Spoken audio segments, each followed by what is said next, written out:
Good morning, all of you. Am I audible? Good morning, sir. Good morning. Good morning. Good morning, Omkar. Just a minute. Yeah. So, tell me yesterday, up to what point we saw our physical class?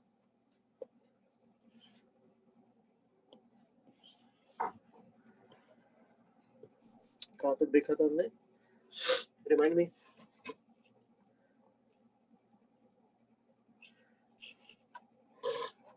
What we had seen last point.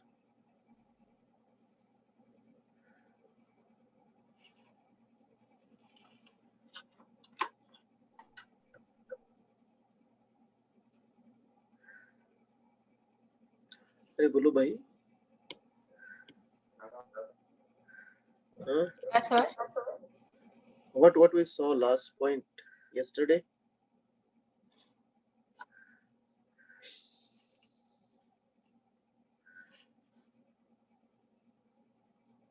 कैसा?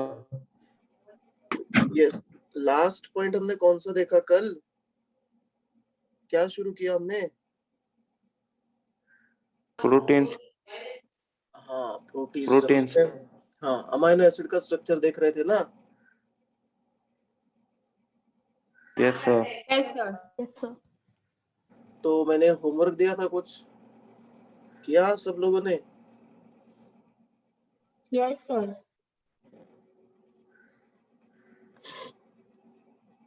तो मुझे बताओ क्या आएगा, कैसे दो amino acids को जोड़ोगे बताओ. ये अमीनो एसिड क्या क्या लिखूं यहाँ पे? NH2 COH. ऊपर क्या लिखूं? H H. H और आर. R. चलो यहाँ पे R1 लिख देते हैं to say that it is first amino acid. और दूसरा क्या आएगा? सेम, ओनली R1 की जगह R2. हाँ.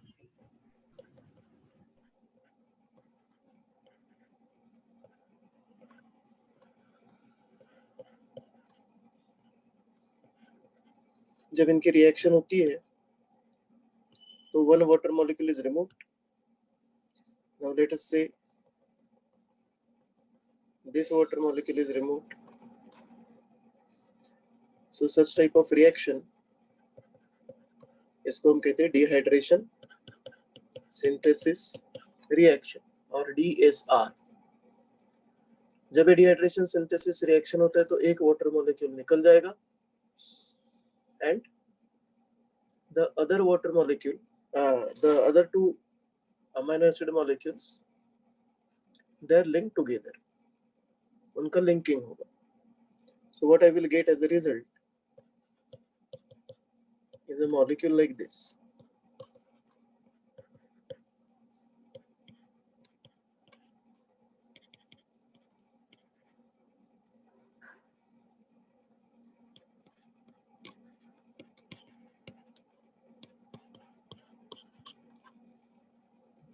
The bond that is formed here between C and N,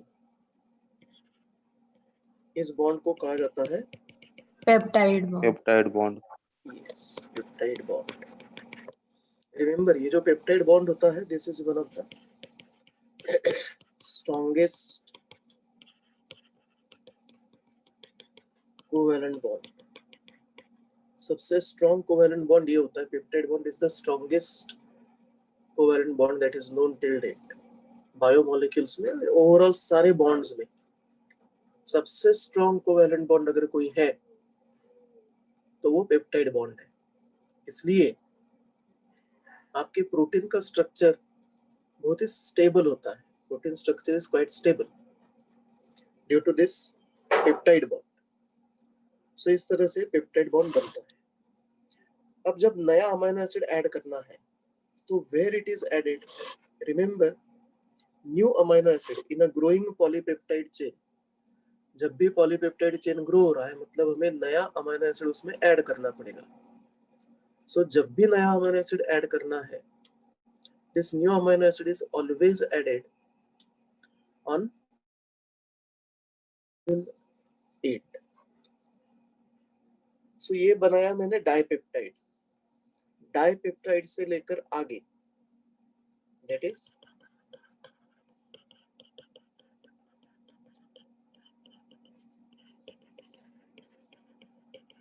from dipeptide onwards we can identify two ends of the chain. दो amino acid का chain हो या मोर देन 2 का हो, हम दो टाइप के एंड्स आइडेंटिफाई कर सकते हैं. जहां पे NH2 ग्रुप फ्री है, इस एंड को हम कहते हैं amino terminal of polypeptide. Amino terminal और simply it is termed as N terminal. और दूसरा जो एंड है उसको कहा जाता है सी टर्मिनल और it is termed as carboxyl end. New amino acids are always added on the carboxyl end. So from dipeptide onwards we can find N terminal and C terminal.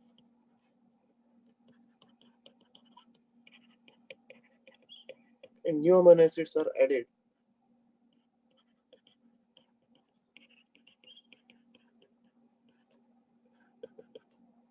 at C terminal only. N terminal पे नए amino acid के addition नहीं हो सकती.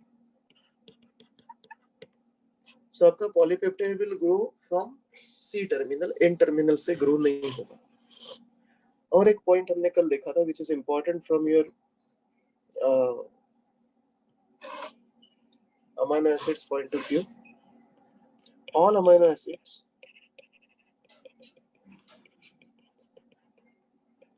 have a central carbon. उस carbon को हमने क्या कहा था? Alpha. Yes, central carbon which is called as alpha carbon, or it is also termed symmetric. asymmetric, correct, or chiral carbon. हाँ, chiral. alpha carbon, chiral carbon और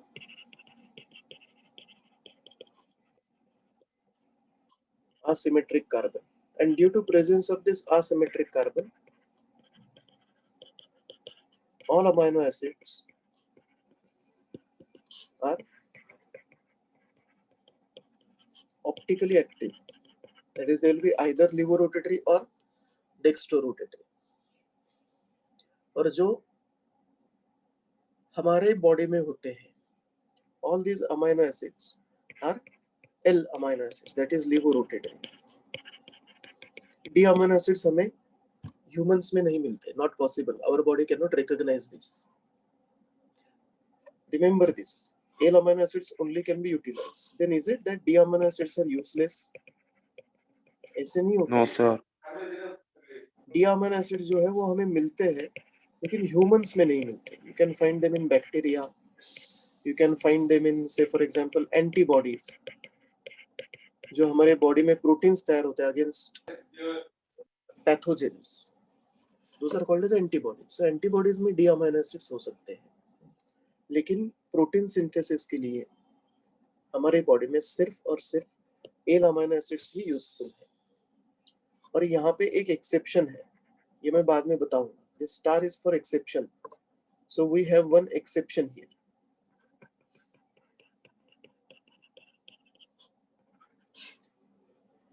वो exception कौन सा है वो हम नेक्स्ट स्लाइड पे देखेंगे कि what is that exception. But मुझे लॉजिकली बताओ क्या एक्सेप्शन होगा, क्या लगता है आपको? सारे अमीनो एसिड्स ऑप्टिकली एक्टिव है, मतलब सारे अमीनो एसिड्स में कायरल कार्बन है.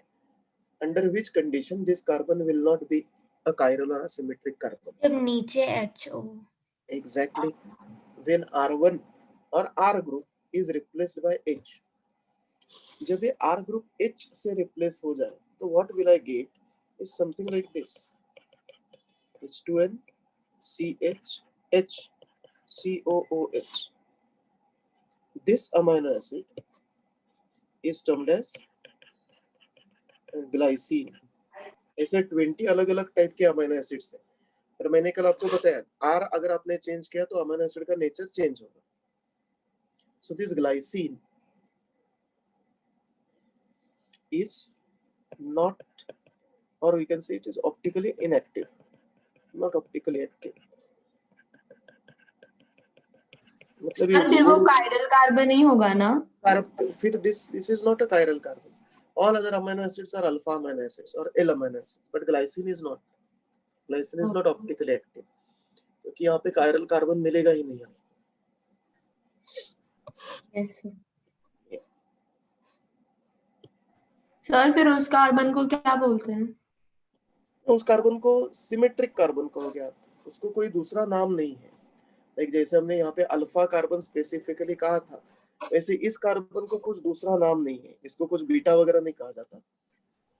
But since this is not asymmetric, we simply call this as symmetric और नॉन कायरल और ए कायरल कहा जाता है उसको कार्बन। ओके।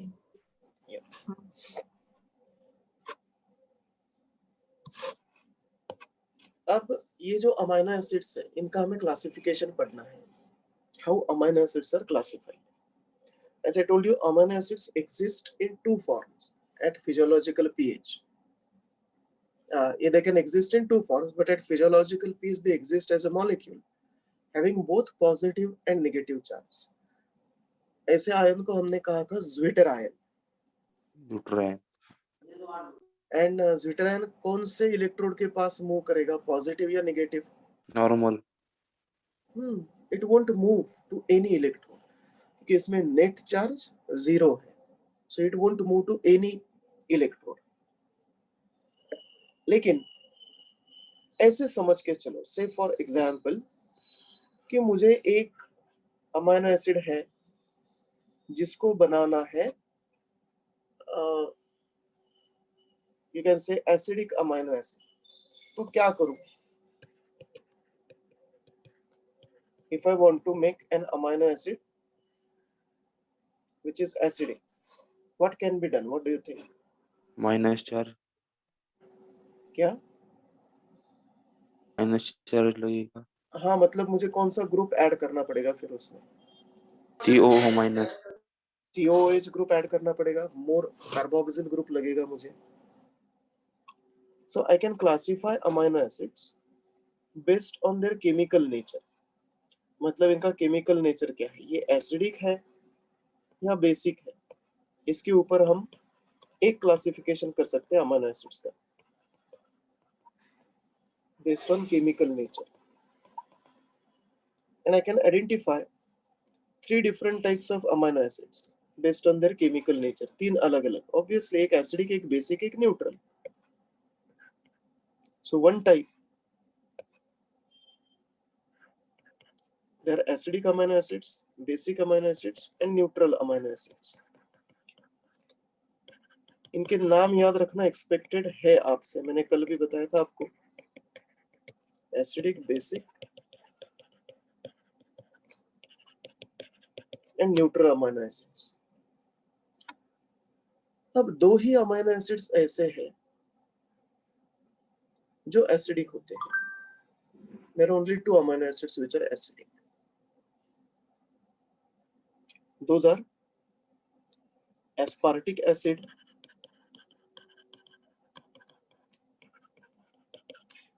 और दूसरा है glutamic acid. They are only acidic. Basic amino acids 3 है, so there are 2 acidic amino acids. There are 3 basic amino acids, and these 3 basic amino acids are histidine,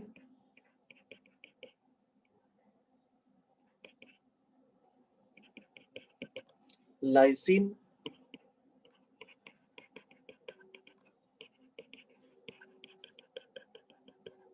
and arginine.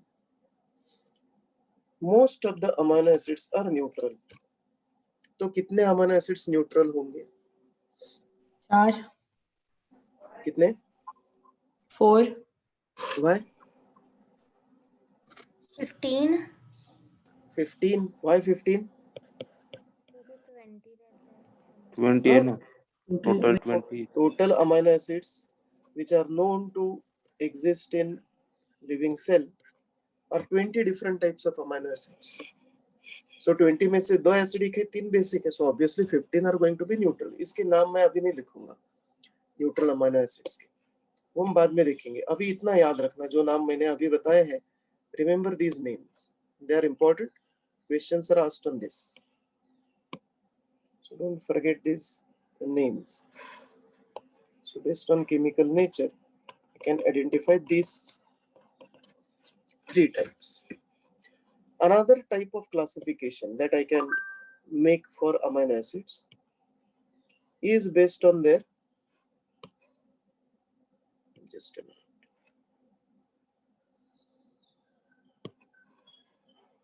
Biological nature. No, not on biological nature. We can classify them based on whether they can be synthesized in our body or not. हम उनको synthesise कर सकते हैं इन amino acids को हमारे body के अंदर या नहीं.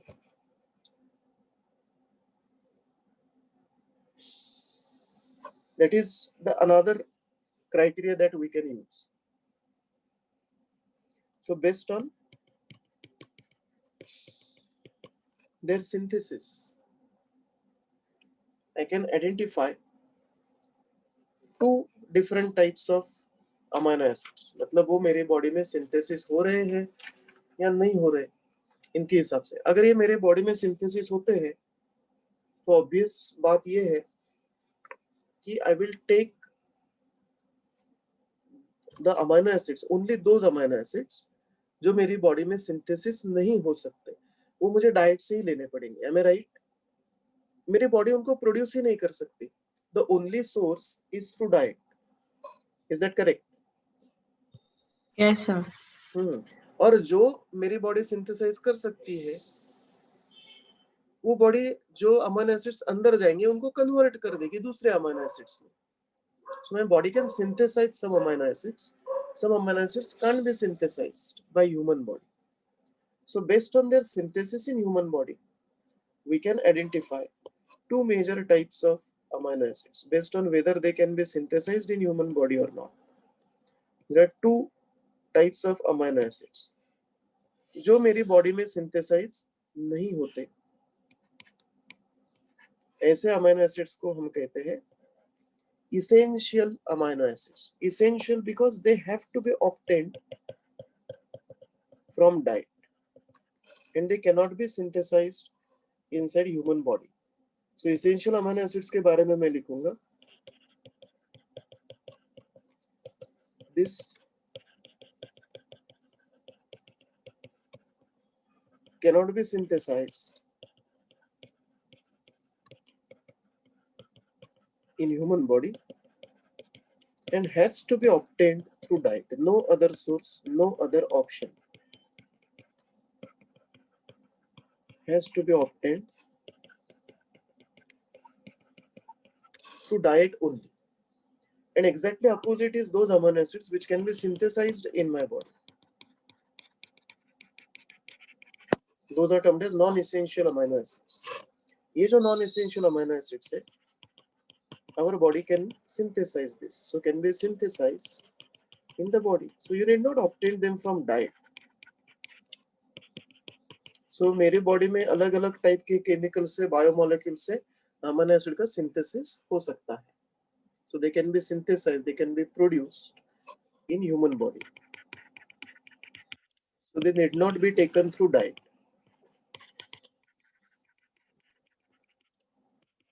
डाइट से नहीं लिए तो भी चलेगा, जब भी चाहिए मेरी बॉडी उनको तैयार कर लेगी. So nature has been very fair. Nature has made 10 amino acids which are essential and 10 amino acids which are non-essential. 10 amino acids essential है, 10 amino acids non-essential. अब essential ये अमीनो एसिड न्यूट्रल हो गया ना? नहीं, don't confuse with this. These are completely 2 different classifications. इसका और इसका कुछ भी लेना देना नहीं है. ये खत्म हो गई बात यहाँ पे. केमिकल नेचर, बस कोई भी अमीनो एसिड हो, Acidic can be essential, basic can be essential, neutral can be essential. Acidic can be non-essential, basic can be non-essential, neutral can be non-essential. So इन दोनों का कुछ भी लेना देना नहीं है. These are two distinct ways of classifying amino acids. Completely Okay, sir. unrelated ways. एक chemical nature के ऊपर है. Chemical nature has nothing to do with synthesis. So there are 10 amino acids which are essential. See these 10 amino acids. You have to remember them as I told you.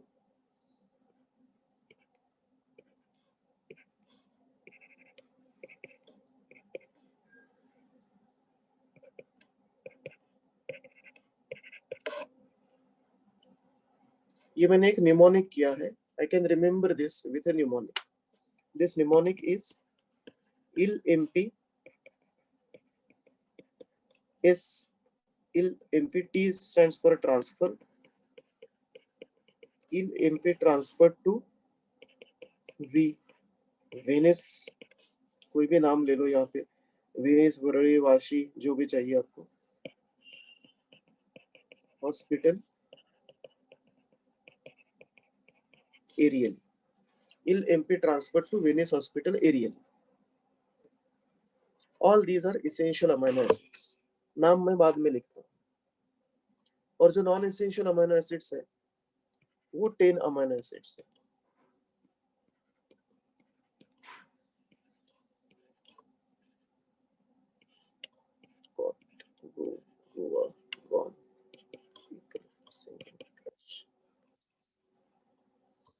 ये हो गए 10 non essential amino acids. यहाँ पे भी एक mnemonic है.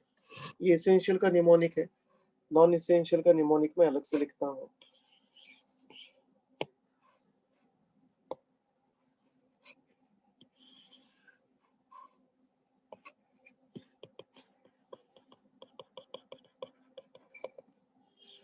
Mnemonics help in remembering the things which otherwise are tricky, difficult, lengthy to remember. So these mnemonics are important memory tools. Non-essential. अमर, अकबर, कौन आएगा तीसरा? Anthony. Anthony. Amar, Akbar, Anthony, caught. ये meaningless sentence है लेकिन काम करता है. Amar, Akbar, Anthony, caught, go, Goa, gone, people, singing, trash. This is the mnemonic for non-essential amino acid. अब गड़बड़ कहाँ पे होती है? ये टी, ये टी, ये टी, इनमें गड़बड़ होती है. देन ये पी और ये पी, इसमें गड़बड़ होती है. ये ए और ये ए, इन तीनों में से कोई भी एक ए अगर यहाँ पे आप करेक्टली लिख दो, एसेंशियल का एक ए अगर आप करेक्टली लिख दो तो बाकी तीन आ ही जाते हैं क्योंकि बाकी तीन ही है. बस इनमें गड़बड़ होने के चांसेस है. तो बहुत सिंपल है to remember. That very simple to remember. देखो ये जो ए है, लास्ट वाला ए, वो है an amino acid which is termed as arginine. Arginine. और ये जो पी है, एसेंशियल वाला पी, ये है फेनिल एलेनिन. फेनिल एलेनिन जो होता है, कैसे याद रखोगे फेनिल एलेनिन? फेनिल एलेनिन जो होता है किसी भी प्रोटीन में, any protein has phenylalanine as the first amino acid. हर एक प्रोटीन में phenylalanine first amino acid होता है. मुझे बताओ अमीनो एसिड कौन स्पेसिफाई करता है ड्यूरिंग प्रोटीन सिंथेसिस? मैंने कल आपको बताया था एमआरएनए के ऊपर क्या होता है, which specify one amino acid? Ribosome. नहीं, ribosome will bind them together. Ribosome. Ribosome will bind them together RRNA. RNA नहीं नहीं, मेरा क्वेश्चन सुनो, RNA मेरा क्वेश्चन सुनो ठीक से। mRNA के ऊपर कौन सा स्ट्रक्चर है? On mRNA what is it that determine? Transfer RNA. नहीं नहीं, mRNA के ऊपर थोड़ी ना ट्रांसफर आरएनए है। Transfer RNA will bring correct amino acid, but on what basis? methionine नहीं, on what basis amino acids are linked in a sequence? mRNA determines the sequence of amino acids in a polypeptide. What on triplet mRNA codon determines the sequence? हाँ, triplet codon triplet codons, mRNA का triplet codon. और मैंने board पे left side में कल लिखा था, each triplet codon codes for a specific amino acid। याद रखना, ये जो फेनिल एलेनिन है, this is always the first amino acid incorporated in any protein, और इसका ट्रिपलेट कोडॉन है AUG।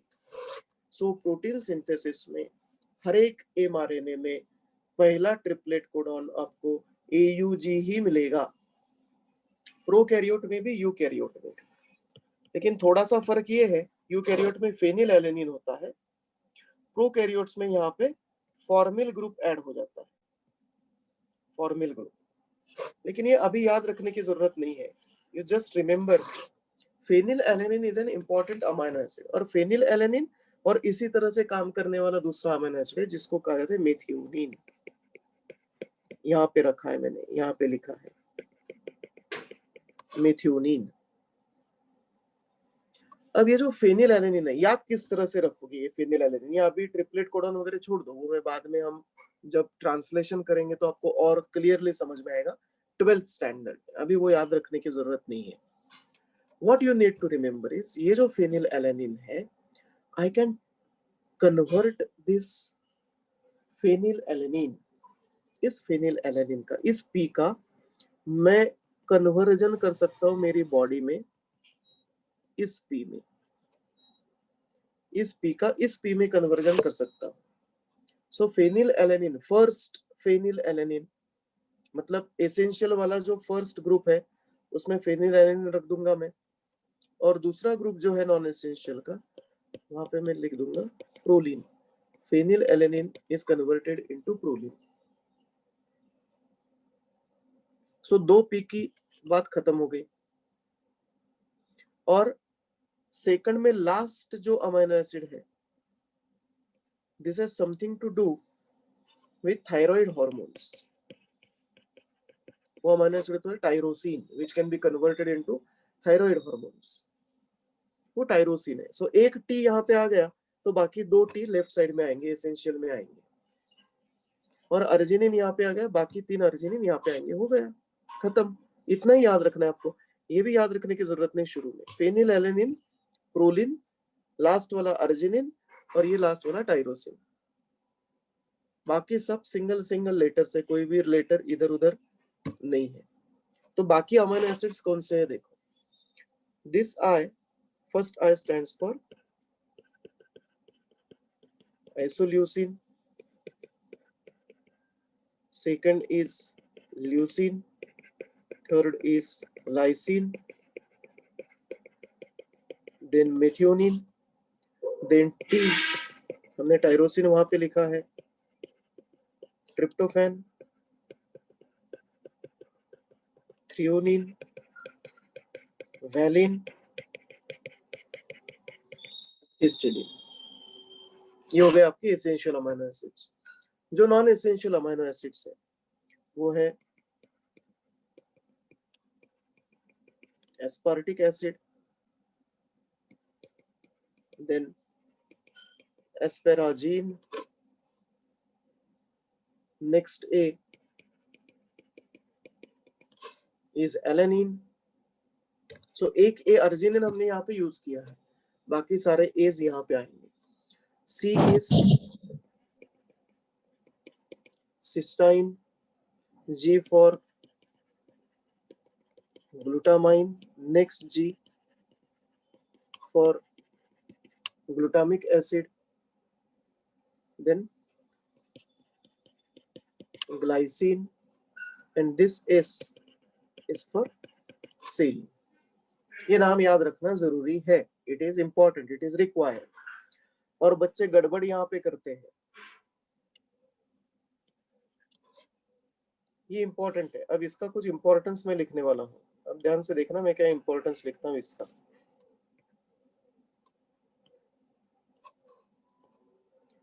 ये जो मैंने लिखा है, जो मैंने वहां पे मार्क किया है, स्टार किया है, वो है सिस्टाइन.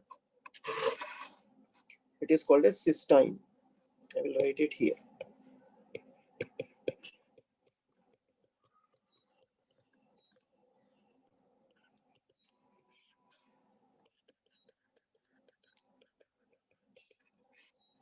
ऐसे ही एक अमाइनो एसिड है जिसको लोगों ने नाम दिया है cystine. And generally students confuse between this two, cysteine and cystine. इसमें गड़बड़ नहीं करनी है.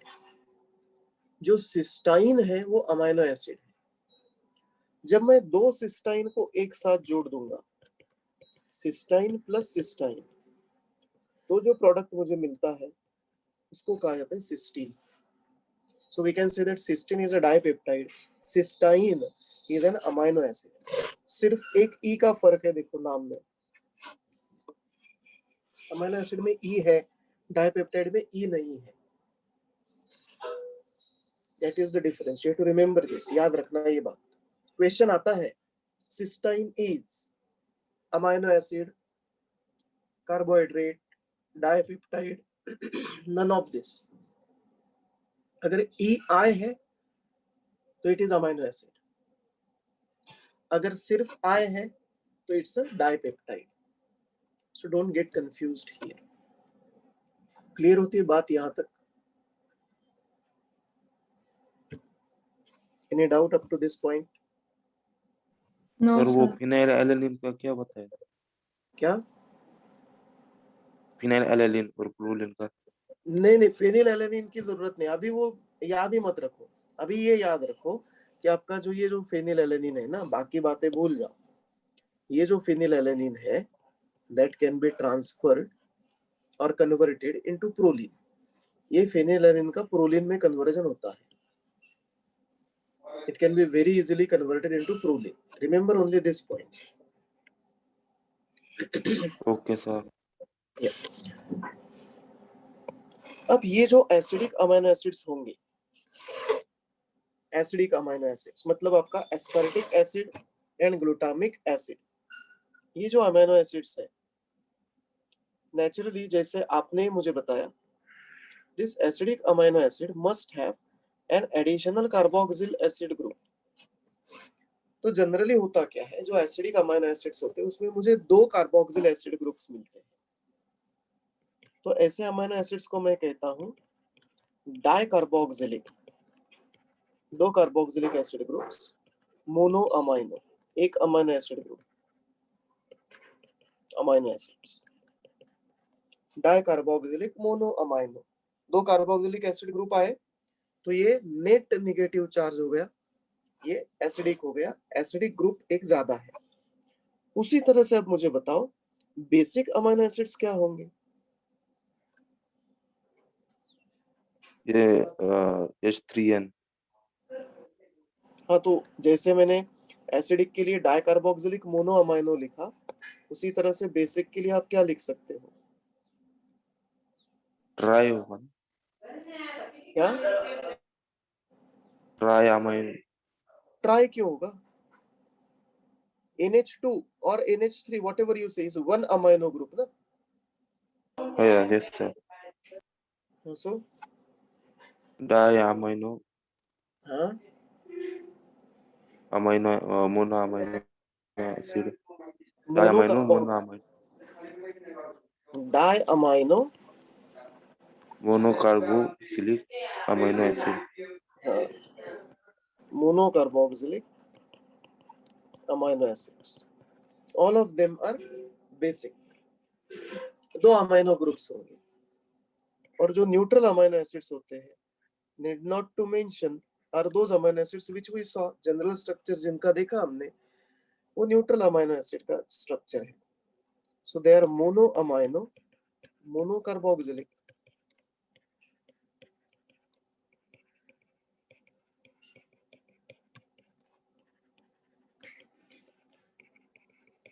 Mono amino, mono carboxylic amino acids. एक अमाइनो ग्रुप, एक कार्बोक्सिल एसिड ग्रुप. ऐसा जो अमाइनो एसिड है उसको हम कहते हैं mono amino, mono carboxylic amino acid. Net charge would be 0. It will be neutral at your physiological pH. अब ये जो बाकी अमाइनो एसिड्स मैंने लिखे, एसेंशियल, नॉन एसेंशियल, इसमें कुछ चीजें इंपॉर्टेंट है जो आपको याद रखनी है. अब ध्यान से देखना, बहुत बार इसके ऊपर क्वेश्चंस आ चुके हैं. अब इसमें से सबसे सिंपल अमाइनो एसिड कौन सा है? Simple amino acid is that where R is replaced by H. वो सबसे सिंपल अमाइनो एसिड होगा. क्या नाम लिखा था मैंने इसका? ग्लाइसिन. ग्लाइसिन. करेक्ट. सर ये जो आपने एरो बनाया है, हम्म. क्या ये रिवर्स भी जाता है? Like proline can to phenyl, proline convert into नहीं होता. It can't be. Phenylalanine can be converted into proline. अगर प्रोलिन टू फेनिलएलनिन कन्वर्जन हो गया बेटा, तो मेरा फेनिलएलनिन नॉन एसेंशियल हो जाएगा ना. My body can synthesise phenylalanine from proline ना. Then why would I keep it under essential? This reverse is not possible. ये नहीं होता. Only one way traffic है ये. अब देखो, ये जो ग्लाइसिन है, this glycine is simplest amino acid. सबसे simple amino acid glycine. Then there are some amino acids which contain sulfur. इसका इंपॉर्टेंस क्या है वो मैं आपको बाद में बताऊंगा. जब अमाइनो एसिड में सल्फर होता है तो ऐसा अमाइनो एसिड बहुत इंपॉर्टेंट हो जाता है बायोकेमिकली. लेकिन ये कौन से अमाइनो एसिड्स है जिनमें सल्फर होता है और उसका इंपॉर्टेंस क्या है वो हम बाद में देखेंगे. लेकिन out of these 20 amino acids, there are certain amino acids which contain sulfur. अब ये 3 अलग अलग अमाइनो एसिड्स है जिनमें सल्फर होता है. राइट देम S here, जिसके लिए मैं S लिखता हूँ. ये क्या हुआ यहाँ पे? ये थ्रियोनिन. ये देखो, आपका methionine is sulfur containing amino acid. Then cysteine is sulfur containing amino acid. So methionine, cysteine और एक अमाइनो एसिड होता है लेकिन वो हमारी यू कैन से बॉडी में नहीं मिलता. उसको टॉरिन कहा जाता है. सो मैं यहाँ पे ये मार्क नहीं करता, ये मैं सेपरेटली लिख के बताऊंगा आपको. टॉरिन करके एक अमाइनो एसिड है, TAURINE. That is sulphur containing amino acid. So sulphur containing amino acids कौन से, इसके ऊपर बहुत बार क्वेश्चंस आ चुके हैं क्योंकि these sulfur containing amino acids are important in stabilizing the structure of a protein. Protein का जो स्ट्रक्चर है वो स्टेबलाइज करने के लिए what we need are this sulfur containing amino acid. जिनमें सल्फर है वो अमाइनो एसिड्स अल्टीमेटली आपके प्रोटीन का स्ट्रक्चर स्टेबलाइज करते हैं. So remember this, sulphur containing amino acids are important biochemically. ये नोट कर लेना बात, biochemically they are important sulphur containing amino acids. So cystine and methionine are two sulfur containing amino acids. Write this down. Sulfur containing amino acids, notebook में लिख लेना. ये sulfur containing amino acids are important. Sulfur containing amino acids are important for stability of a protein. For stability of a protein inside a cell. For stability of a protein inside a cell. Okay. लिख लिया? Yes yes सर। sir. अब और speciality एक है आपके proline की. This proline is called as immuno acid. Imino acid क्यों? क्योंकि ये एक रिंग स्ट्रक्चर बनाता है. मतलब इसका COH और NH2 फ्री नहीं रहता. ये एक दूसरे के साथ जोड़कर इसका एक रिंग बनता है. कॉम्प्लेक्स रिंग स्ट्रक्चर बनता है इसका. They form a covalent bond. COH and NH2 अपने आप में एक कोवैलेंट बॉन्ड बना देते हैं. इसलिए एक टाइप का रिंग बनता है. इस रिंग को कहा जाता है immuno ring. And hence proline is termed as amino acid. It is an amino acid, no doubt. But अगर हम केमिकल स्ट्रक्चर देखेंगे तो उसको इम्यूनो एसिड कहा जाएगा. ये एक रिंग की तरह स्ट्रक्चर बनाता है बस. That is a reason why it is called as immuno acid. Then there are 3 amino acids here which are aromatic. मतलब they will have ring structure. उनके केमिकल स्ट्रक्चर में मुझे रिंग मिलेगा. Those amino acids are aromatic. I write A for aromatic. Phenylalanine is aromatic. Then your tryptophan is aromatic amino acid. And also the tyrosine is aromatic amino acid. Aromatic मतलब मुझे R group में यहाँ पे एक ring मिलेगा. Ring structure. R group has a ring structure. इसलिए इन amino acids को कहा गया aromatic. And out of all amino acid, जैसे हमने लिखा glycine is simplest amino acid, उसी तरह से जो ट्रिप्टोफैन है this is the most complex type of amino acids. यहाँ पे 2 रिंग्स होते हैं, 2 ring structures. So this is most complex amino acid. It has 2 rings. Sir हाँ बोलो. सर प्रोलीन का जो इम्यूनो एसिड है वो और ये एरोमेटिक अमीनो एसिड एक ही है क्या? नहीं नहीं, एरोमेटिक अमीनो एसिड्स अलग है. तो प्रोलीन का क्या बोला था आपने? प्रोलीन का मॉलिक्यूल, अमीनो एसिड का मॉलिक्यूल ही रिंग फॉर्म में है. The molecule itself is a ring. लेकिन एरोमेटिक अमीनो एसिड्स में क्या हो रहा है, आपका जो R ग्रुप है ना, हाँ. वहां पे एरोमेटिक रिंग आ रही है. Maybe benzene ring, phenyl ring, वो वहां पे आ रहा है. ओके. फिनॉल का ring for example, that is at the R group. लेकिन प्रोलीन में आपका पूरा अमीनो एसिड ही रिंग फॉर्म में बन जाता है. जैसे हमने ग्लूकोज का रिंग स्ट्रक्चर देखा था, फ्यूरानोज रिंग. फ्रुक्टोज का रिंग स्ट्रक्चर देखा था, फ्यूरन रिंग. उसी तरह से अमीनो एसिड का जो रिंग बनता है उसको इम्यूनो रिंग कहा जाता है. Okay sir. Aromatic amino acids are different. Tryptophan is most complex amino acid. So ये कुछ चीजें याद रखना. नाउ आपके एनसीईआरटी में अगर आप डायग्राम देखते हो जो दिए हैं, एनसीईआरटी में जो डायग्राम्स दिए हैं, उन डायग्राम्स में देखोगे तो उन्होंने कुछ अमीनो एसिड्स के डायग्राम दिए. हमने जनरल फॉर्मूला तो बना दिया है अमीनो एसिड्स का, वो होगा इस तरह से. This is the general formula of amino acids. लेकिन the diversity of amino acids, as I told you, is due to variation in this R group. जितना ये R ग्रुप वेरी होगा उतने अलग अलग टाइप के मुझे अमीनो एसिड्स मिलेंगे.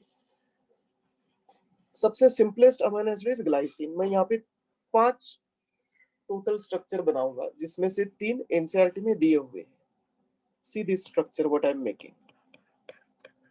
COH, H2N,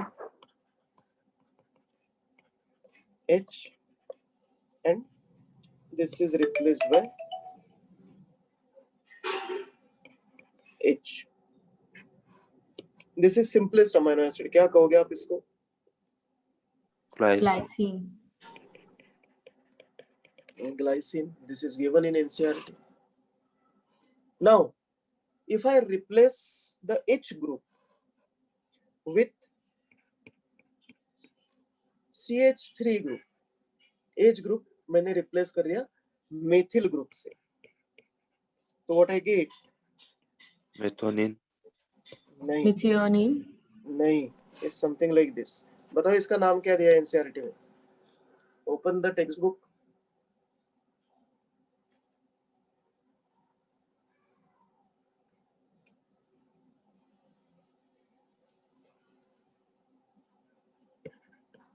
क्या नाम दिया है?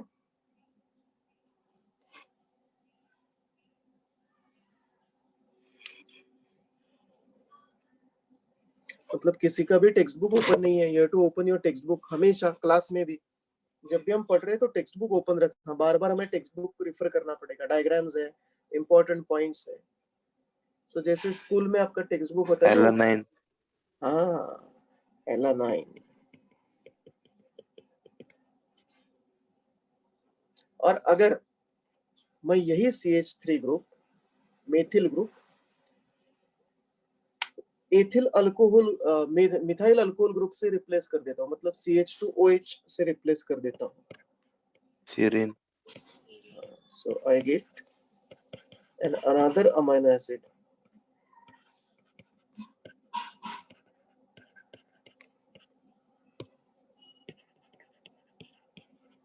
CH2OH. We call this amino acid as serine. ये तीनों एनसीईआरटी में दिए हैं. So your NTA has full right to ask the structure of these amino acids. आपको ये तीन ही याद रखने, इससे ज्यादा कुछ याद नहीं रखना आपको. लेकिन जो एसिडिक, मैंने आपको एक एग्जांपल दिया था, एसिडिक अमीनो एसिड्स में more than one carboxylic acid group होता है, 2 कार्बोक्सिलिक एसिड ग्रुप होते हैं. तो अगर यही ग्रुप जो है R group, if I replace this R group, suppose मेरे पास इस तरह से अमीनो एसिड है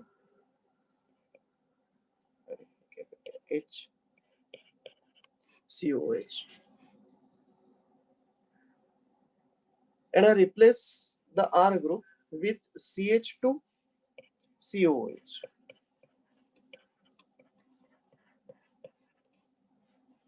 This is my R group, HCHCOOH, CH2COH. Obviously, this is going to be acidic amino acid. I have 2 carboxylic acid groups. इसको कहा जाता है एस्पार्टिक एसिड. और अगर एक CH2 की जगह मैं 2 CH2 लगा दूं, so if I make a structure something like this, H2NC COH H. Now instead of 1 CH2, I have 2 CH2s.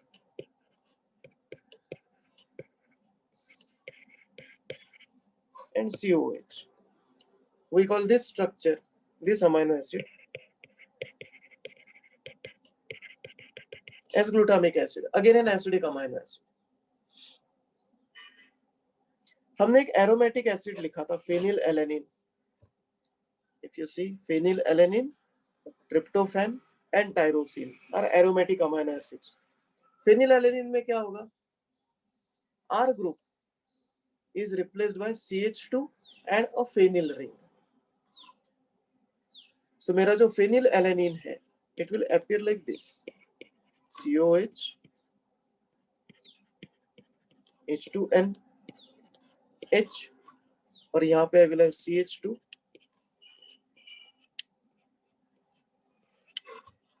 and a phenyl ring in this manner. This is your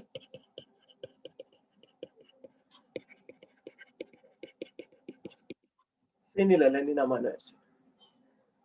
अब NCERT में बाकी तीन नहीं दिए हुए, aspartic acid, glutamic acid, phenylalanine. NCERT mentions glycine, alanine and serine. So they are important, remember this. समझ में आती है बात यहाँ तक? Yes sir. ओके. अब मैंने बताया आपको और एक यहाँ पे इंपॉर्टेंस बताया था, टायरोसिन जो है, इस टायरोसिन को हम कन्वर्ट कर सकते हैं. और किसी सब्सटेंसेस में, मतलब जो थायराइड हार्मोन्स बनते हैं टायरोसिन से। सो ये जो अमीनो एसिड है tyrosine, this is biochemically a very important amino acid. This tyrosine has several derivatives, और हमने डेरिवेटिव का मतलब देखा है, breakdown product, conversion product, chemical Oxygen. Modification से जो बनता है वो प्रोडक्ट, उसको कहा जाता है डेरिवेटिव। टायरोसिन के बहुत सारे डेरिवेटिव्स हैं। फॉर एग्जांपल फर्स्ट डेरिवेटिव्स जो मैंने आपको बताए, दे आर थायराइड हार्मोन्स। दो टाइप के थायराइड हार्मोन्स होते हैं, T3 and T4, try iodothyronine, tetra iodothyronine. Sir virus की भी यही है, नहीं नहीं नहीं, वायरस T4 अलग है। वायरस। T4 बैक्टीरियोफाज, उसका पूरा नाम अलग है, उसको सिर्फ T4 नहीं कहते, T4 phage, then it is a phage. सिर्फ T4 कहा आपने तो इट इज हार्मोन। सो अगर आप वायरस के बारे में बोल रहे हो तो वो T4 वायरस या T4 फाज कहना होगा आपको, ओनली T4 नहीं। और इसको T4 कहा जाता है क्योंकि इसमें 4 आयोडीन होते हैं, इसलिए इट इज एक्चुअली, उसका नाम है टेट्रा आयोडोथायरोनिन, और T3 का रियल नेम है triiodothyronine. This is one derivative, thyroid hormones. Then हमारे स्किन में एक पिगमेंट होता है जिससे हमारा स्किन कलर आता है, मेलेनिन। हाँ मेलानिन। सो जो मेलानिन पिगमेंट है is also a derivative of tyrosine, ये भी टायरोसिन का डेरिवेटिव है। And then the hormones of adrenal medulla, ये भी आपके टायरोसिन के डेरिवेटिव्स है। एड्रिनल मेडुला कॉर्टेक्स नहीं कहा मैंने, कॉर्टेक्स के हार्मोन्स मैंने कल आपको बताए थे, glucocorticoids, mineralocorticoids and sex corticoids. और हमने देखा था they were derivatives of cholesterol, ये कोलेस्ट्रॉल से तैयार होते हैं। Cholesterol is converted into this sex corticoids. लेकिन जो इनर पार्ट है एड्रिनल ग्लैंड का, उसको कहा गया एड्रिनल मेड्यूला।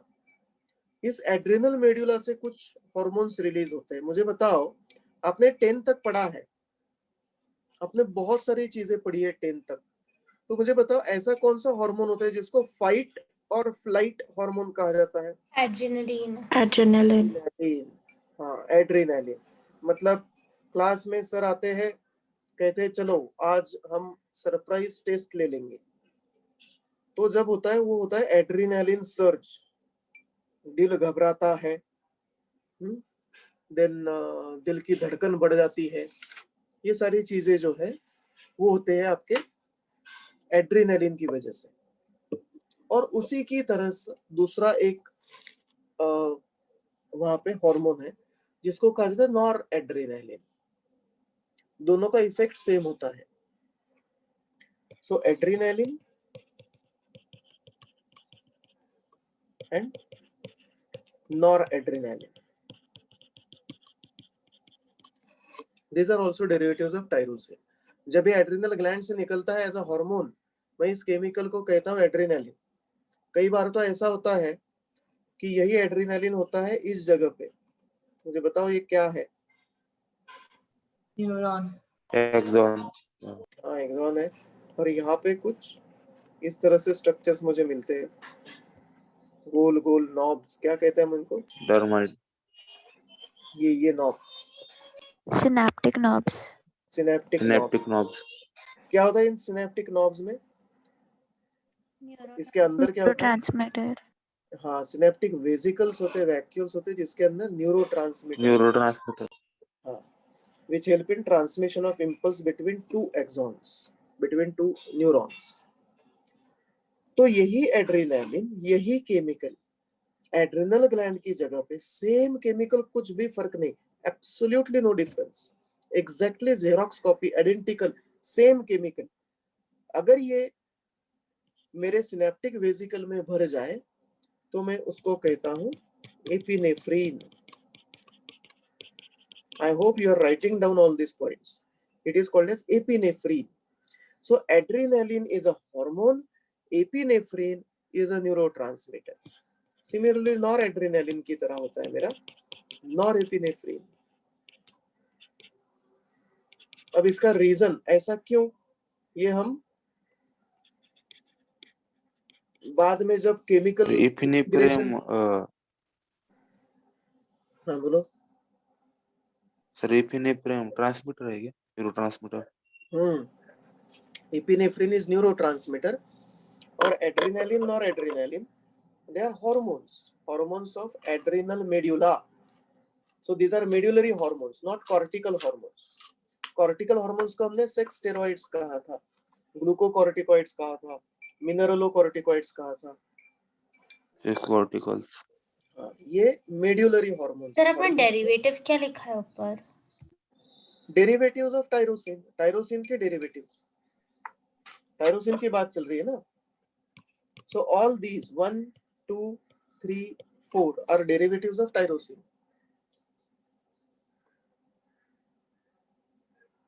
समझ में आया? Yes sir.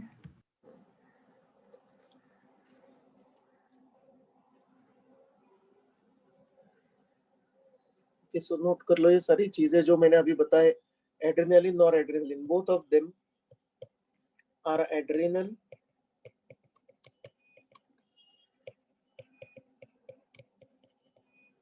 मेड्यूलरी hormones, मतलब hormones released from adrenal medulla. Medulla is outer, cortex is inner part.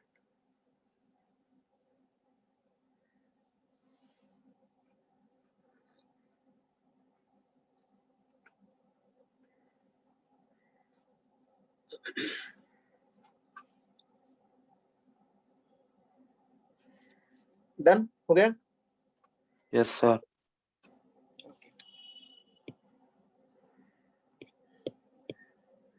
अब देखो, जब मैं दो अमीनो एसिड जोड़ देता हूं तो जो स्ट्रक्चर बनता है उसको हम कहते हैं dipeptide. Till what level do we use the term polypeptide? 100 से कम होंगे तो अमीनो एसिड। 100 अमीनो एसिड से अगर कम है तो हम उस चेन को कहते हैं पॉलीपेप्टाइड। अगर 100 या 100 से ज्यादा अमीनो एसिड्स मेरे पेप्टाइड चेन में है तो मैं उनको, उस पेप्टाइड चेन को कहता हूं प्रोटीन। तो मेरे कुछ इंपॉर्टेंट पेप्टाइड्स हैं which are biologically very important peptides। Dipeptide हो सकता है, ट्राइपेप्टाइड हो सकता है, एक्सेट्रा। अभी इंपॉर्टेंट पेप्टाइड्स कौन से है देखो, ध्यान से सुनना। पहला है which is termed as glutathione। glutathione is a peptide। अब इसमें कितने अमीनो एसिड्स होते हैं? दिस इज अ ट्राइपेप्टाइड, मतलब कितने अमीनो एसिड्स होंगे बताओ? 3 amino acids. That is why it is called as tripeptide. इसमें ग्लाइसिन, ग्लूटामिक एसिड होता है और सिस्टाइन होता है। Don't worry about it, but it is. हाँ बोलो। सर 4 अमीनो एसिड होंगे और 3 पेप्टाइड बॉन्ड्स होंगे ना? हाँ, यही मैंने कल बताया था आपको। अगर इसको आप मोनोपेप्टाइड नहीं कह सकते, this is one amino acid, so don't get confused here. This is a single amino acid, मैं उसको मोनोपेप्टाइड नहीं कह सकता क्योंकि यहाँ पे पेप्टाइड बॉन्ड है ही नहीं। जब मैं ये स्ट्रक्चर बनाता हूँ, ये सेम डायग्राम मैंने कल बनाया था, देखो बोर्ड पे। अगर मैं ये स्ट्रक्चर बनाता हूँ इस तरह से, amino acid 1 and amino acid 2, तो मैं इसको कहूंगा डाई। कितने पेप्टाइड बॉन्ड्स हैं यहाँ पे? एक ही है। एक ही है, फिर भी मैं उसको डाइपेप्टाइड कहता हूँ। Why? I am not counting the number of peptide bonds, I am counting the number of amino acids. Amino acid. So पहला जो टर्म है that indicates the number of amino acids and this peptide simply indicates the nature of bond, कौन से bond से linked है। Okay. So dipeptide has 2 amino acids, tripeptide has 3 amino acids. Remember this, यहाँ पे गड़बड़ मत करना। और पेपर में तो अगर आप भी गड़बड़ होगे, पेपर में तो पक्का गड़बड़ होती है। फिर क्वेश्चन आएगा glutathione is dipeptide, tripeptide, tetrapeptide, और क्वेश्चन में दिया जाएगा इट हैज 3 अमीनो एसिड्स। तो फिर तो बहुत ही बढ़िया गड़बड़ हो जाता है, मतलब एकदम बढ़िया वाला कंफ्यूजन होता है। सो ऐसे मत करना। Tripeptide is 3 amino acids. अब Yes, इसका sir. रोल क्या है, देखो ये एंजाइम्स को मदद करता है काम करने में। एंजाइम का असिस्टेंट होता है ये, उसको कहा जाता है coenzyme. Enzymes are biological catalyst. ये कोई एंजाइम है, अलग अलग एंजाइम्स को ये मदद करता है to perform their function. Then this is also present in RBC membrane. It maintains the structure of RBC membrane. और ये एक्चुअली करता क्या है, आरबीसी के अंदर इसका एक रोल है। हीमोग्लोबिन जो है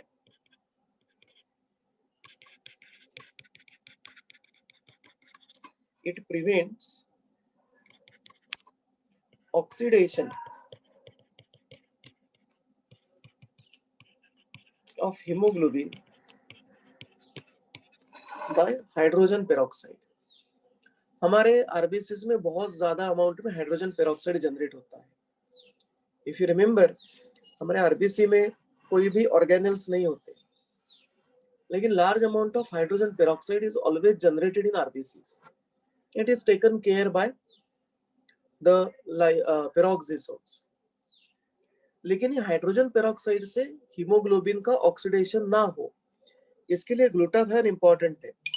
due to its role, glutathione is also called as antioxidant. ये वर्ड तो आपने सुना होगा, एंटीऑक्सीडेंट सुना है क्या कभी? Yes sir. हाँ सर। वो ये आते हैं ना एडवर्टाइजमेंट्स, इस क्रीम में एंटीऑक्सीडेंट है, एजिंग ऑफ द स्किन वगैरह वो स्टॉप करता है। आपका fair and lovely has antioxidant cream, then what your Imami and Vico and what not.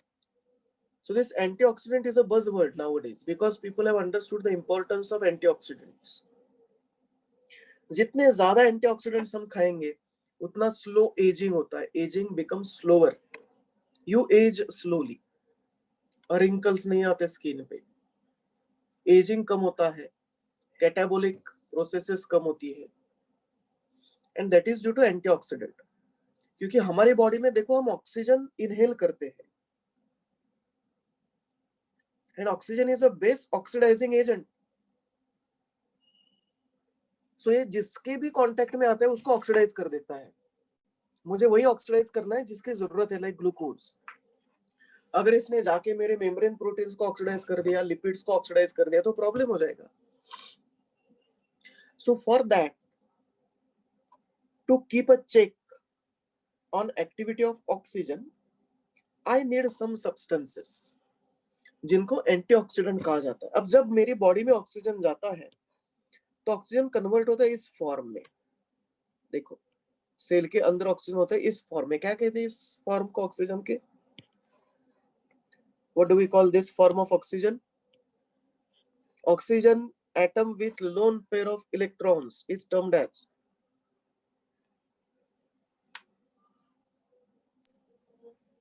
Chemistry.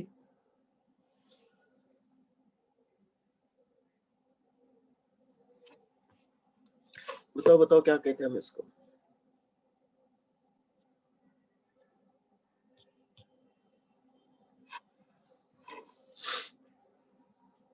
इसको कहा जाता है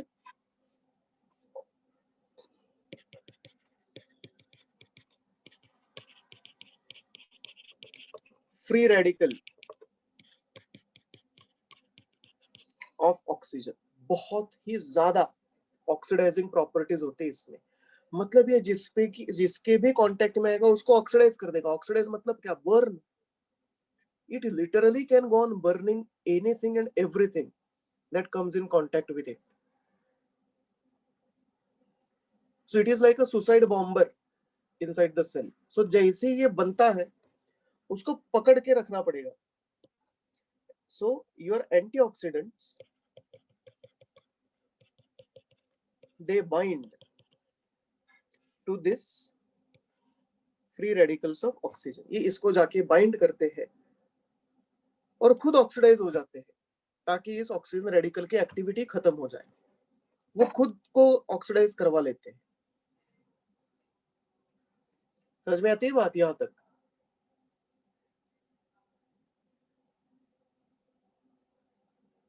मैंने क्या बताया, समझ में आया? एंटीऑक्सीडेंट का sir. रोल। हमारी बॉडी में बहुत ज्यादा फ्री रेडिकल्स तैयार होते हैं ऑक्सीजन के, और ये फ्री रेडिकल्स बहुत ज्यादा ऑक्सीडेशन करते हैं मेरे सेल्स को, टिश्यूज को, ये अल्टीमेटली बहुत ज्यादा नुकसान पहुंचाएंगे। So to prevent this what I do is I have some substances which can behave as antioxidants. मतलब यही सब्सटेंसेस जाके बाइंड होंगे इस फ्री रेडिकल के साथ, ऑक्सीजन फ्री रेडिकल के साथ, और फिर फ्री रेडिकल की एक्टिविटी खत्म हो जाती है, वो और कहीं पे जाके बाइंड नहीं कर सकता। It is no more in the form of a free radical. ऐसे जो सब्सटेंसेस होते हैं जो खुद करके ऑक्सीडाइज होते हैं और फ्री रेडिकल को रिड्यूस कर देते हैं, ऐसे सब्सटेंसेस को कहा जाता है antioxidants. Glutathione is very good antioxidants and it is found in large amount in liver. बहुत ज्यादा अमाउंट में लीवर में मिलता है, आरबीसी में तो है ही, लेकिन a very high quantity of glutathione is found in liver. याद रखना ये बात, लीवर में बहुत ज्यादा अमाउंट में मिलता है। इसलिए अगर किसी में एंटीऑक्सीडेंट की कमी है तो बताया जाता है कि आप चिकन या मटन का कलेजा खाओ। कलेजा मतलब होता है लीवर। चिकन मटन खाता है कोई यहाँ पे आप में से? कोई Yes, sir. Non Yes, sir. Vegetarian? हाँ, तो कलेजी का सूप भी बनाते हैं, देखो आयरन रिच होता है ये। Yes, sir. हाँ, so that is nothing but liver. कलेजा मतलब लीवर। सो उसमें बहुत ज्यादा ग्लूटाथियोन होता है, highly nutritious. So this is one of the important peptide. दूसरा पेप्टाइड है जो मेरी बॉडी में मिलता है apart from glutathione. These peptides behave as hormones. ये हार्मोन करके बिहेव करते हैं। आपने नाम तो सुने होंगे इनके। ऑक्सीटोसिन सुना है क्या कभी? Yes, sir. And vasopressin. Oxytocin and vasopressin, these are the peptides made up of 9 amino acids। 9 amino acid से बने हुए पेप्टाइड्स है ये, oxytocin and vasopressin, and they behave as hormones. कहां से रिलीज होते हैं ये बताओ?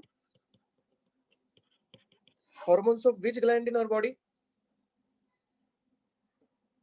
आई एम डैम श्योर हर एक बोर्ड में, हाँ हर एक बोर्ड में आपने पढ़ा हुआ है, कोई भी बोर्ड एक्सेप्शन नहीं है। HSC, CBSE, ICSC. Adrenal gland. नहीं, ये पिट्यूटरी ग्लैंड से रिलीज होते हैं। सारे बोर्ड्स में लिखा है, 10th का टेक्स्ट बुक निकाल लो। सर ये वही वाला है क्या, एंटी एडीएच वाला हार्मोन? यस, आपका जो वैसोप्रेसिन है, एंटी ड्यूरेटिक। हाँ yes, it is also known as ADH, that is anti diuretic hormone. Anti diuretic, diuresis मतलब passing of more water through the urine is diuresis. Anti diuresis मतलब diuresis ना हो, मतलब urine को concentrate करने का काम एडीएच करता है, उसको वैसोप्रेसिन भी कहा गया है। क्या रीजन होगा वैसोप्रेसिन? क्या लगता है आपको?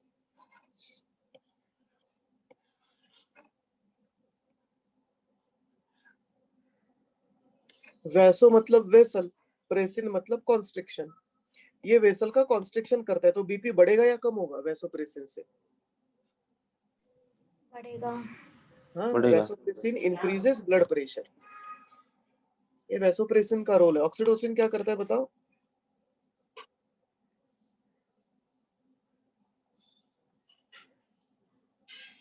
ऑक्सीटोसिन का रोल क्या है?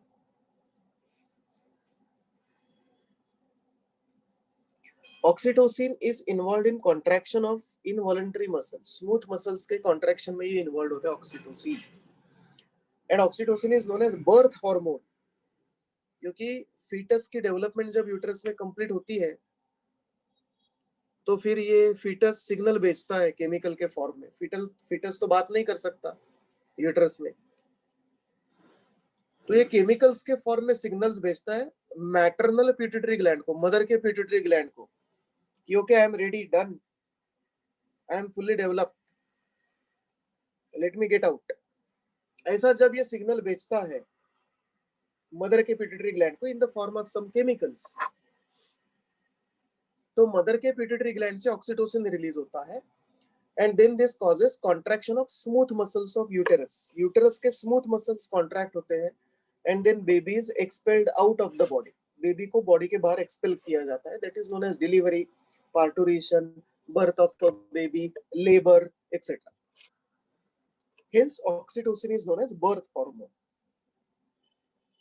So आपने कई बार देखा होगा, अगर आपके रिलेटिव्स में कोई है या कहीं पे सुना है, कहीं पे देखा है, अगर प्रेग्नेंट वुमन का डेवलपमेंट कंप्लीट हुआ है फीटस का, लेकिन अभी तक लेबर पेन्स नहीं हो रहे, उसको सलाइन से एक सिंथेटिक ऑक्सीटोसिन दिया जाता है, उसको कहा जाता है पिटोसिन, PITOCIN, पिटोसिन। ये सिंथेटिक ऑक्सीटोसिन होता है, बहुत ही कम अमाउंट में दिया जाता है ये। देखो, आप जब डॉक्टर बनोगे या डॉक्टर बनने की ट्रेनिंग ले रहे हो, तो ये मत सोचना कि ओके ऑक्सीटोसिन अगर मैं एक एक्स अमाउंट देता हूं तो 1 यूनिट कॉन्ट्रैक्शन होता है, मुझे चाहिए 4 यूनिट कॉन्ट्रैक्शन, दे दो 4x ऑक्सीटोसिन। ऐसे नहीं होता, that is not the way it works. So mathematics is not applicable everywhere in biology. So Pitocin बहुत ही कम अमाउंट में दिया जाता है। अगर पिटोसिन ज्यादा दिया जाए तो इतने जोर से कॉन्ट्रैक्शन होता है कि यूटेराइन मसल्स फट सकते हैं अंदर, यूटेराइन टियरिंग कहते हैं उसको। यूटेराइन टियरिंग कैन अकर, और अगर यूटेरस बॉडी के अंदर ही टियर हो गया तो both baby and mother can die. So जब पिटोसिन लगाया जाता है तो बहुत ही well trained doctor will perform this particular saline लगाने का काम। But remember this, oxytocin and vasopressin, these are hormones of pituitary gland. Actually ये posterior pituitary gland से रिलीज होते हैं। pituitary gland के दो lobes होते हैं, anterior and posterior।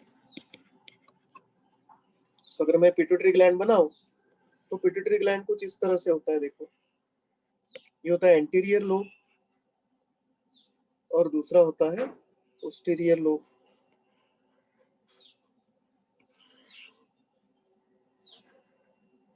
Posterior lobe is smaller, और इन दोनों के बीच में एक छोटा सा लोब होता है जिसको इंटरमीडिएट लोब कहा जाता है, जो ह्यूमंस में फ्यूज हो जाता है, अलग से नहीं दिखता हमें। ये एंटीरियर लोब है, इसको हम कहते हैं anterior pituitary.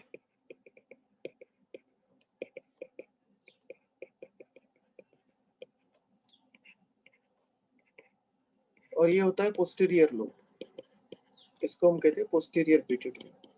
Pituitary gland is located in brain. Brain में हाइपोथैलेमस के नीचे एक बोन का डिप्रेशन होता है आपके, और इस बोन, स्कल के बोन का डिप्रेशन होता है जिसको सेला टर्सिका कहा जाता है, उस डिप्रेशन में ये लोकेटेड है। पी साइज का ग्लैंड है ये, size of a green pea. Green peas का एक जो ग्रेन होता है, एक जो सीड होता है, उसके साइज का है, लेकिन पूरे बॉडी के एंडोक्राइन फंक्शन को ये रेगुलेट करता है। एंटीरियर पिट्यूटरी से सिक्रीट होने वाले हार्मोन से फ्लैट पिग, और पोस्टीरियर पिट्यूटरी से दो ही हार्मोन रिलीज होते हैं जो मैंने ऊपर लिखे हैं, oxytocin and vasopressin. Due to its role, vasopressin is also known as ADH, antidiuretic hormone. और एंटीरियर पिट्यूटरी से फ्लैट पिग है, F stands for FSH, L for LH, ACTH, TSH, prolactin and growth hormone. और intermediate lobe से release होता है MSH, melanocyte stimulating hormone, जिससे melanin बनता है। ये ओवरऑल हार्मोन से pituitary gland. So oxytocin and vasopressin are 9 amino acid long hormones of posterior pituitary. So can I make a statement that oxytocin and vasopressin are peptide hormones. Will the statement be correct? They are hormones, but chemically they are peptides. Nonapeptide. Peptide hormone. Yes, sir. So both oxytocin and vasopressin, they are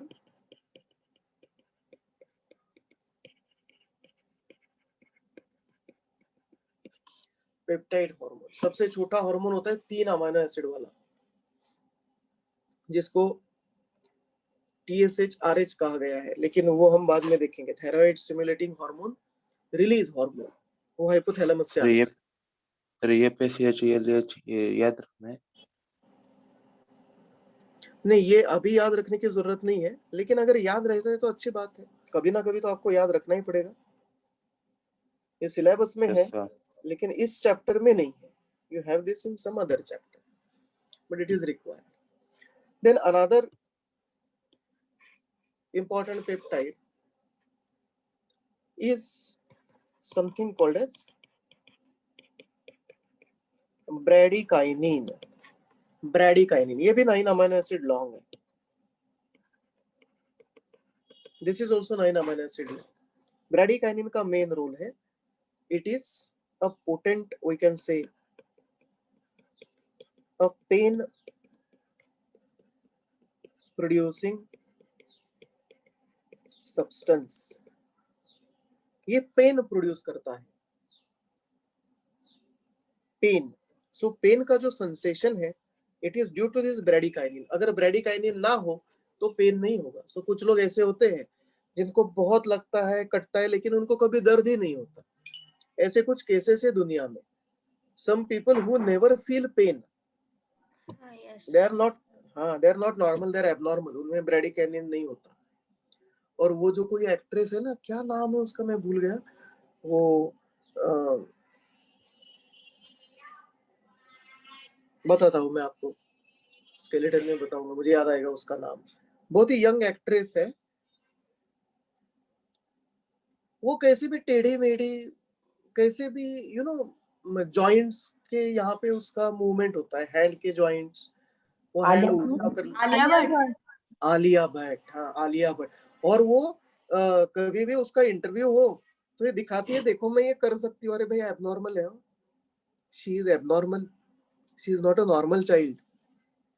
she is abnormal. उसका skeleton ही नहीं बना ठीक से. उसको कहा जाता है, ये जो एबनॉर्मेलिटी है उसको, इस एबनॉर्मेलिटी को कहा गया है ऑस्टियोजेनेसिस इम्परफेक्टा. मतलब उसका जो बोन फॉर्मेशन है वही नॉर्मल नहीं हुआ है.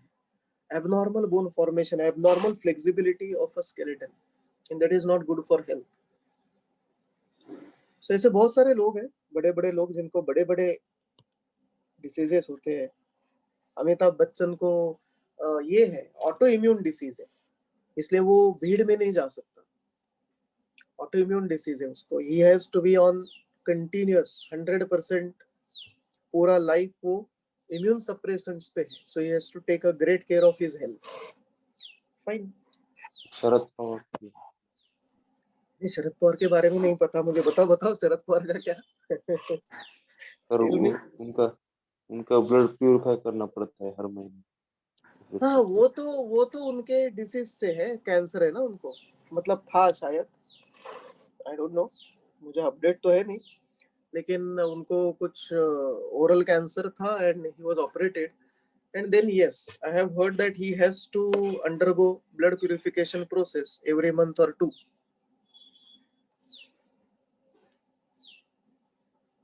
That is also true. Okay, हम ये सारे डिसीजेस हम बाद में देखने वाले हैं, जैसे जैसे हम ह्यूमन फिजियोलॉजी करेंगे.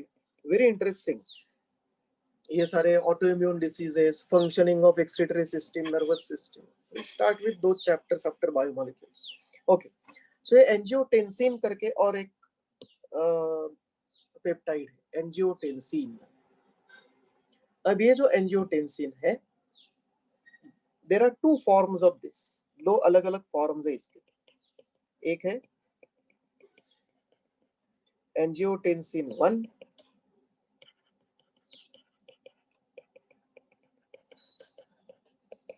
और दूसरा है एंजियोटेंसिन 2। क्या फर्क है इसमें?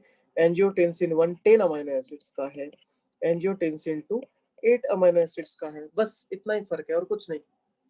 बोथ ऑफ देम, इन दोनों का फंक्शन भी सेम है। Both of them are vasoconstrictors. मतलब क्या करते रहेंगे? वैसोकॉन्स्ट्रिक्टर क्या रोल होगा? Vessel contraction, Contract. Contraction of vessels. तो ब्लड प्रेशर बढ़ेगा या कम होगा? बढ़ेगा. बढ़ेगा। So they constrict blood vessels and lead to increase in blood pressure. Angiotensin 2 is more potent. Angiotensin 2 ज्यादा पोटेंट होता है, एंजियोटेंसिन 1 थोड़ा कम पोटेंट होता है। ये भी हम एक्सक्रीशन में पढ़ने वाले हैं, इसलिए ये याद रखना, इसका रिलेशन कहीं ना कहीं आगे कुछ ना कोई चैप्टर में है। एक भी चीज मैंने यहाँ पे ऐसी नहीं बताई जो एनसीईआरटी में नहीं दी हुई। मे बी इस चैप्टर में नहीं होगा, लेकिन कहीं ना कहीं सिलेबस में ये हर एक चीज हमें आगे जाके लगने वाली है। Angiotensin 1 is converted into angiotensin 2 by an enzyme called as ACE, angiotensin converting enzyme, जो आपके lungs में होता है, lung epithelial cells। We'll study that later, but remember this, angiotensin, these are 4 important peptides। इसके ऊपर बहुत बार questions आ चुके हैं। So that's all about proteins, amino acids। amino acids का ये overall मैंने आपको overview दिया है। But now when amino acids are linked together, what we get are, क्या मिलता है? Proteins. Proteins. Yes.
Hello sir.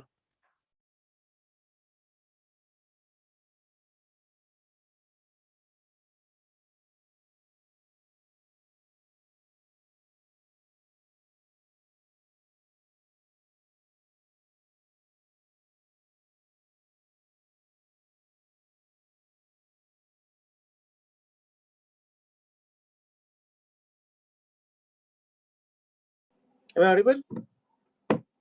Yes sir. कहाँ तक सुना आपने? बताया करो मुझे, मैं डिस्कनेक्ट हो जाऊं तो ऑनलाइन लेक्चर में। तो प्रोटीन्स हुआ था। हाँ, कहाँ तक? ये पहला लाइन पढ़ा, देखा आपने?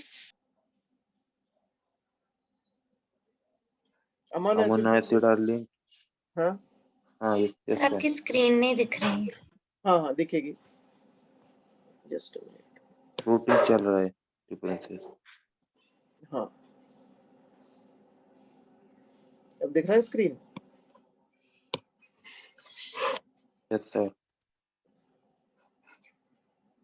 तो बेस्ड ऑन केमिकल नेचर मैं प्रोटीन का क्लासिफिकेशन कर सकता हूँ, जैसे हमने फैट्स का लिपिड्स का क्लासिफिकेशन किया था, then we classified your carbohydrates, उसी तरह से मुझे प्रोटीन्स क्लासिफाई करने हैं। थोड़ा लॉजिक लगाओ, लिपिड वाला लॉजिक लगाओ और मुझे 3 ग्रुप्स बताओ प्रोटीन्स के। First type simple of protein proteins are those which are made up of glycine, amino acids. Those proteins which are made up of only amino acids. Simple. Simple Yes, call them as simple proteins. हम ये सिर्फ नाम लिखेंगे 3 and then I will give you a break. Second type is where the protein is associated with some non-protein part. conjugated, Compound. Exactly. Lipid associated with non-lipid part like a phosphate group or other type of variety of different groups, galactose, oligosaccharides. ये हमने carbohydrates का classification किया था, हमने conjugated lipids भी देखे थे, glycolipid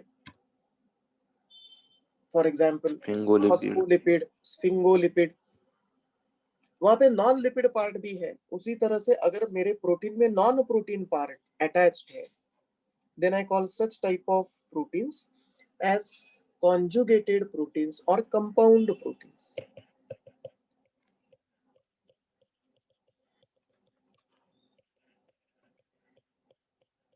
Conjugated or compound proteins. And last type are those proteins which are derived from simple proteins during digestion, during degradation, during hydrolysis by chemical change. What you will call them as? derived Proteins, which are nothing but the digestion products or hydrolysis products of proteins. They are called as derived proteins. So these are 3 types. अब हर एक type में क्या है, कौन से सब types है, वो हमें ब्रीफली पढ़ना है, हमें डिटेल में कहीं पे भी नहीं जाना। Briefly we have to look at this classification and then we'll go to structure of protein, which is given in NCERT. बहुत important है structure of protein. Okay, so let us stop here for now. Join with the same link back at 10:15. 10:15 को same link से join कर लेना. yes sir. Yeah. Okay, so let us stop here. Bye Okay, bye. sir. Okay. Thank you, sir. Thank you, sir.